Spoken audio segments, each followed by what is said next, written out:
Hallo meine Freunde, heute werden wir gemeinsam die Geschichte und die Reise des Tees entdecken. Aber meine Freunde, habt ihr jemals darüber nachgedacht? Wie konnte es sein, dass ein paar grüne Blätter in einem Topf Wasser nach Wasser zum weltweit beliebtesten Getränk wurden? Das ist eine Geschichte, die Tausende von Jahren zurückreicht. Es ist die Geschichte von Kaisern und Mönchen, von riesigen Schiffen und geheimen Zeremonien. Heute möchte ich euch auf eine Reise mitnehmen. Wir werden durch die hohen Berge Chinas reisen und bis in die nebligen Straßen Londons. Wir werden sehen, wie ein winziges Blatt die Welt veränderte. Wir werden entdecken, wie Menschen am anderen Ende der Welt in derselben Pflanze Trost gefunden haben, aber auf ganz unterschiedliche Weise. Denk einmal kurz darüber nach. Gerade jetzt kochen Millionen Menschen Wasser. Manche geben Milch und Zucker hinzu. Warum lieben wir Tee so sehr? Ist es das Koffein, das uns wach macht, oder ist es der Frieden, der mit jedem Schluck kommt? In dieser Geschichte werden wir die Antworten finden. Wir werden sehen, dass Tee nicht nur mit seinem Geschmack, sondern auch mit seiner Geschichte und Kultur zu tun hat. Er ist eine Brücke zwischen Vergangenheit und Gegenwart. Setzt euch jetzt bequem hin. Vielleicht macht ihr euch eine Tasse eures Lieblingstees. Lasst uns unsere Reise ganz am Anfang beginnen, in einem Land voller Legenden und uralten Nebels. Bist du bereit? Dann lasst uns zurückgehen. 5000 Jahre ins alte China. Unsere Geschichte beginnt mit einer Legende. Stell dir einen großen Kaiser namens Shen Nong vor. Er lebte vor fast 5000 Jahren. Man sagt, er war ein weiser Herrscher und ein Liebhaber der Natur. Außerdem achtete er sehr auf seine Gesundheit. Eines Nachmittags ruhte der Kaiser unter einem Baum. Er kochte Wasser, um daraus zu trinken. Plötzlich begann ein leichter Wind zu wehen. Ein paar Blätter fielen von dem Baum herab und landeten sanft in seinem kochenden Wasser. Das Wasser begann seine Farbe zu verändern. Es verwandelte sich in ein wunderschönes goldenes Braun.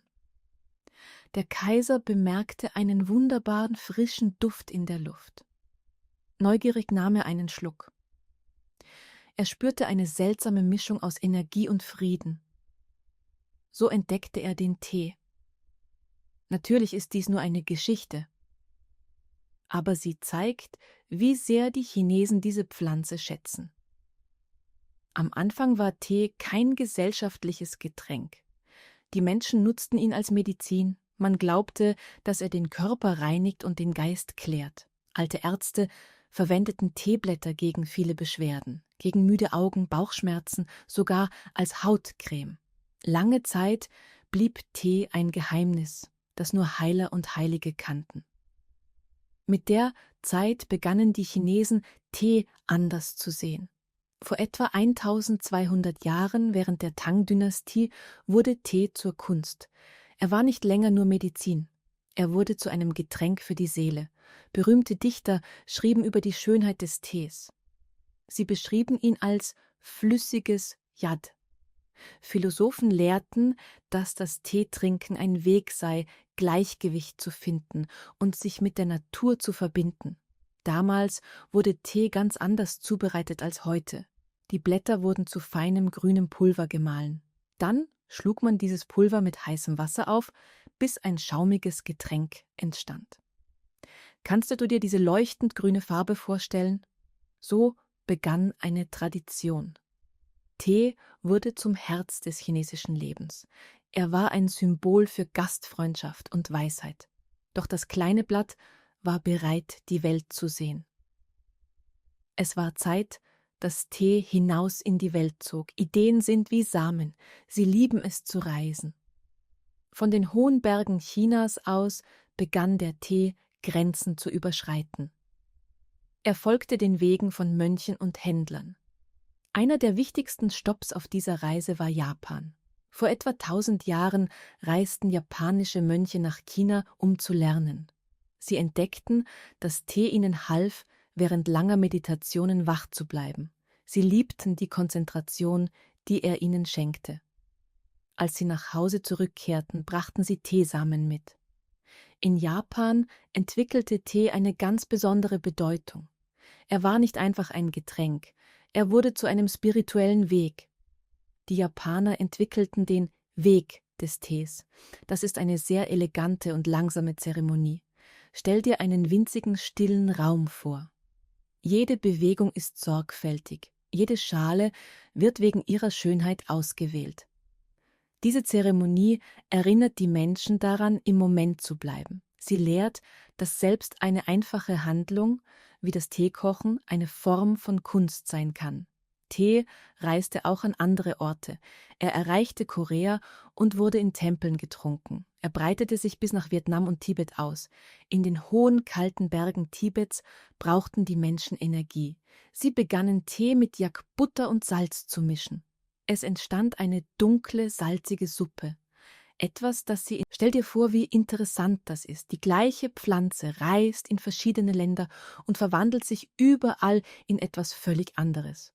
An einem Ort stille Meditation, an einem anderen ein nahrhaftes Getränk.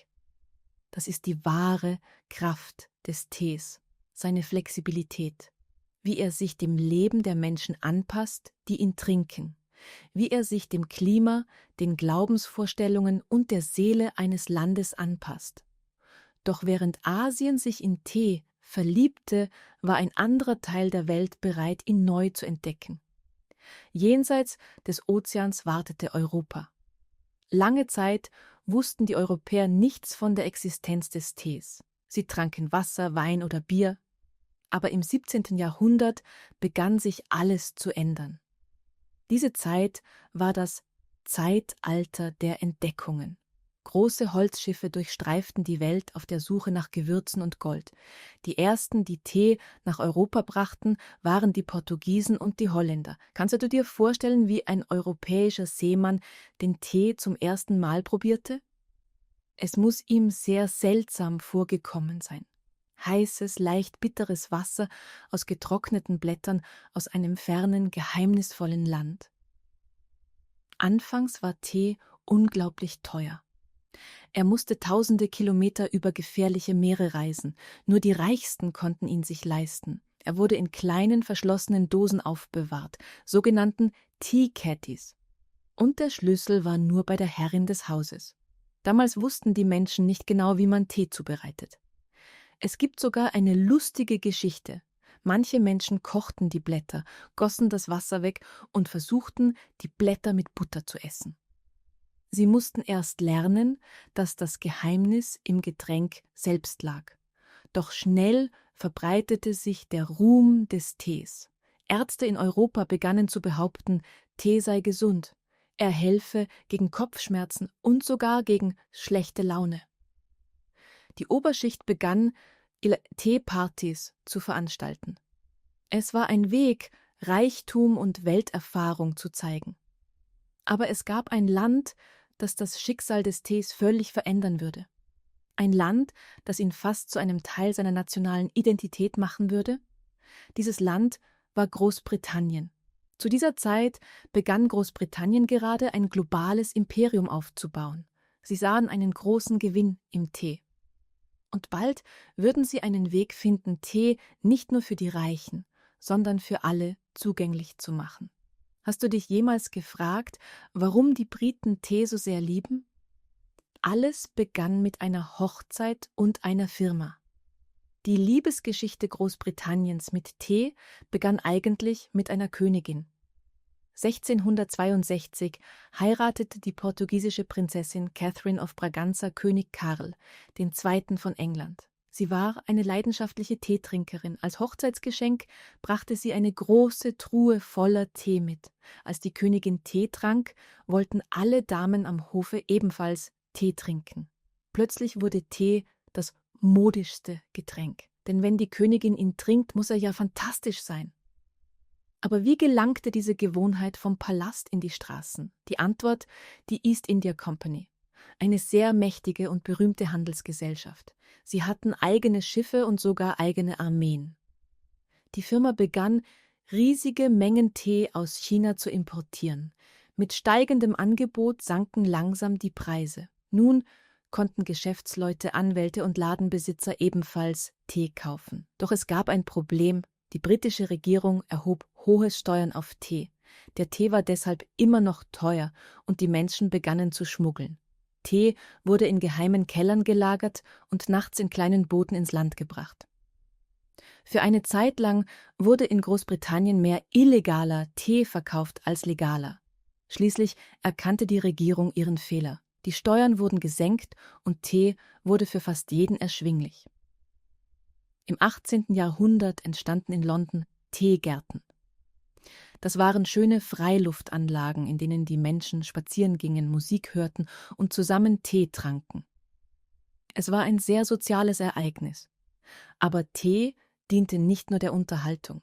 Er half den Briten während der industriellen Revolution wirklich. Bevor es Tee gab, tranken die Menschen den ganzen Tag über leichtes Bier, weil Wasser nicht sicher war. Aber um Tee zuzubereiten, muss man Wasser kochen. Und das Kochen tötet Keime ab. Tee machte die Menschen also gesünder und wacher. Er wurde sozusagen zum Treibstoff des britischen Empire. Fabriken und Büros funktionierten dank Tee. Doch die Briten tranken nicht nur Tee, sie schufen eine ganze Kultur darum herum. Wenn man an Großbritannien denkt, kommt einem wahrscheinlich Afternoon Tea in den Sinn. Aber wusstest du, dass diese Tradition durch eine hungrige Herzogin begann? Anfang des 19. Jahrhunderts aßen die Menschen in Großbritannien normalerweise nur 2 Mahlzeiten am Tag. Sie ließ sich von ihren Dienern Tee und kleine Snacks bringen. Dann lud sie auch ihre Freundinnen ein und alle waren begeistert. Bald traf sich die High Society nachmittags zum Tee mit winzigen Sandwiches und Kuchen. Dies entwickelte sich allmählich zu einem sehr eleganten Ritual, ein besonderer Moment, um innezuhalten, zu plaudern und ein wenig zu entspannen. Aber es ging nicht nur ums Essen, es gab auch das Teeset. Die Leute benutzten elegante Porzellantassen, silberne Löffel und weiße Tischdecken. Es war ein kleiner Moment der Eleganz mitten in einem hektischen Tag. Natürlich war Tee nicht nur für die Oberschicht. Er fand auch Einzug in das Leben der Arbeiterklasse. Für einen Fabrikarbeiter war ein starker schwarzer Tee mit viel Zucker und Milch eine günstige Energiequelle. Das nannte man High Tea. Im Gegensatz zum schicken Afternoon Tea war dies tatsächlich eine richtige Mahlzeit. Serviert auf einem hohen Tisch mit Fleisch, Brot und Käse. Hier entwickelte sich der britische Teestil zu etwas Eigenem. Sie griffen zu Milch und Zucker. Warum? Weil der Tee aus Indien und Sri Lanka sehr stark und dunkel war. Die Milch machte ihn sanfter, der Zucker süßte ihn. Und dann gibt es natürlich die Tea Break. Noch heute stoppt in britischen Büros oder auf Baustellen alles für eine Teepause. Es ist eigentlich ein Moment der Gleichheit. Chef und Arbeiter halten die gleiche warme Tasse in der Hand. Die Briten sind außerdem berühmt für ihren Stiff Upper Lip, die Fähigkeit, in Krisen ruhig zu bleiben. Und was macht ein Brite als erstes in einer Krise? Er setzt den Tee auf.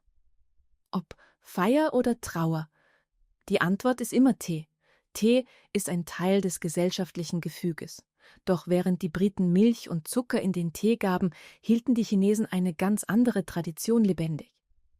Für die Briten ist Tee eine soziale Pause, für die Chinesen eine tiefe Verbindung mit der Natur und dem Selbst. In China ist Tee eines der 7 Grundnahrungsmittel des Lebens, zusammen mit Reis und Öl. Aber er ist gleichzeitig auch eine Kunstform. Um dies zu verstehen, muss man Gong Fu Cha betrachten. Das ist nicht Kung Fu wie die Kampfkünste. Kung Fu bedeutet, etwas mit großer Geschicklichkeit und Sorgfalt zu tun. In dieser Zeremonie ist der Teezubereiter fast ein Künstler. Er benutzt eine kleine Tonkanne und winzige Tassen. Zuerst wäscht er die Blätter, um sie aufzuwecken. Er gießt das Wasser aus großer Höhe, um Sauerstoff hinzuzufügen. Er achtet auf jedes Detail: die Wassertemperatur, den Duft des Dampfes, die Farbe der Blätter. Das Ziel ist nicht, den Magen zu füllen. Das Ziel ist, den Tee wirklich zu erleben. Man nimmt kleine Schlucke, und wenn man die Blätter ein zweites oder drittes Mal übergießt, merkt man, wie sich der Geschmack verändert. In China gibt es hunderte von Teesorten. Grüner Tee hat einen frischen, grasigen Geschmack. Oolong-Tee kann nach Blumen oder Früchten riechen. Pu'er hingegen wird gelagert und hat einen tiefen, erdigen Geschmack. In China ist Tee besonders eng mit Philosophien wie Taoismus und Buddhismus verbunden. Er steht in Zusammenhang mit Wu Wei, also dem Fließen mit der Natur. Beim Teetrinken sollst du deine Sorgen vergessen. Ruhig werden, innere Gelassenheit spüren. In einem chinesischen Teegarten wirst du selten Milch oder Zucker finden. Warum? Weil sie den Geist des Blattes schmecken wollen. Sie glauben, dass das Hinzufügen von Milch die natürliche Schönheit der Pflanze verdeckt, so als würde man die Oberfläche eines schönen Holzes übermalen. Tee ist auch ein Zeichen des Respekts. Junge Menschen servieren älteren Menschen Tee. Bei Hochzeiten bringen Braut und Bräutigam Tee zu ihren Familien. Es ist eine Geste der Ehre. Wir sehen also zwei verschiedene Welten. Eine mit Milch, Tee und Kuchen, ein soziales Ritual. Die andere konzentriert sich auf einfache Blätter, eine stille und spirituelle Zeremonie. Beide sind wunderschön, aber sie erzählen uns unterschiedliche Geschichten. Stell sie nebeneinander. Ziemlich faszinierend, oder? Ein einziges Blatt. Aber zwei völlig verschiedene Geschichten. Wie zwei unterschiedliche Sprachen, die dieselbe Wahrheit erzählen. Schauen wir zuerst auf den Kontext. In Großbritannien begleitet Tee meist etwas anderes. Hintergrund für Gespräche, Geschäftstreffen oder Snacks. Also sozialer Tee. In China hingegen, besonders bei der Zeremonie, steht der Tee selbst im Mittelpunkt. Also meditativer Tee. Auch die Zubereitung ist unterschiedlich. Die Briten trinken meist vollständig fermentierten, dunklen und kräftigen Schwarztee. Praktisch sind Teebeutel sehr beliebt. Die Chinesen bevorzugen dagegen grünen oder Oolong-Tee. Sie möchten sehen, wie die Blätter sich im Wasser entfalten. Sie wollen den Tanz der Blätter beobachten. Auch der Geschmack ist ganz anders. Für einen Briten ist der perfekte Tee dunkel, für einen Chinesen hingegen ist der perfekte Tee schlicht. Sie suchen einen leicht süßen Abgang, so wie ihn die Natur selbst schenkt.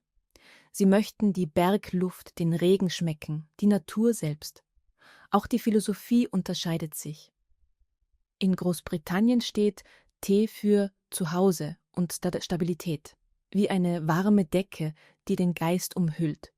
In China hingegen bedeutet Tee Harmonie und Natur, wie ein Fenster zur Natur. Aber Freunde, trotz all dieser Unterschiede gibt es einen starken gemeinsamen Nenner. In beiden Kulturen ist Tee ein Mittel, um zu teilen.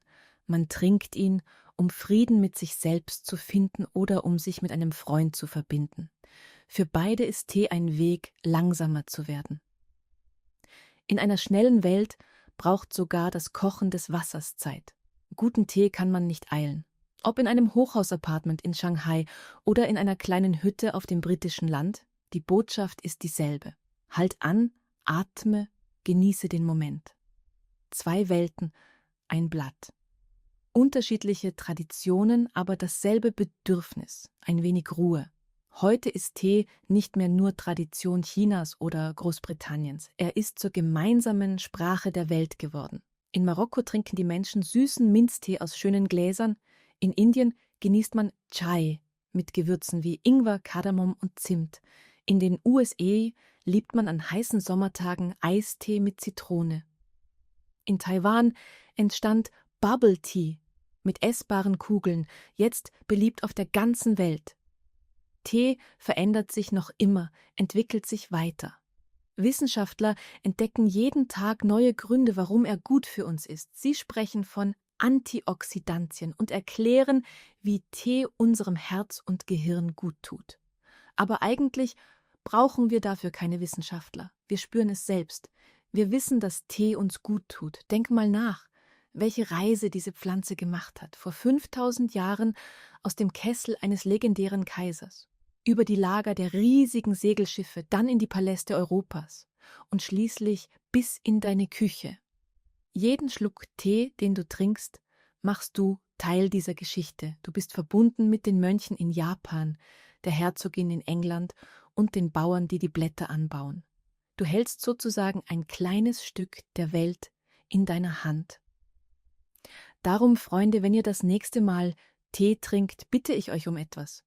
Trinkt ihn nicht einfach hastig. Schau auf die Farbe, riech den Dampf, fühl die Wärme und erinnere dich an die Geschichte jenes winzigen Blattes, das um die Welt gereist ist, nur um bei dir zu sein. Wir leben in einer sehr geschäftigen Welt. Wir hetzen ständig irgendwo hin. Aber Tee erinnert uns daran. Wir können immer einen kleinen Moment der Ruhe finden. Danke, dass ihr mich auf dieser Teereise begleitet habt. Ich hoffe, euer nächster Tee schmeckt ein wenig süßer. Und du? Wie magst du deinen Tee? Pur oder mit Milch und Zucker? Wer auch immer du bist, wie auch immer du ihn trinkst.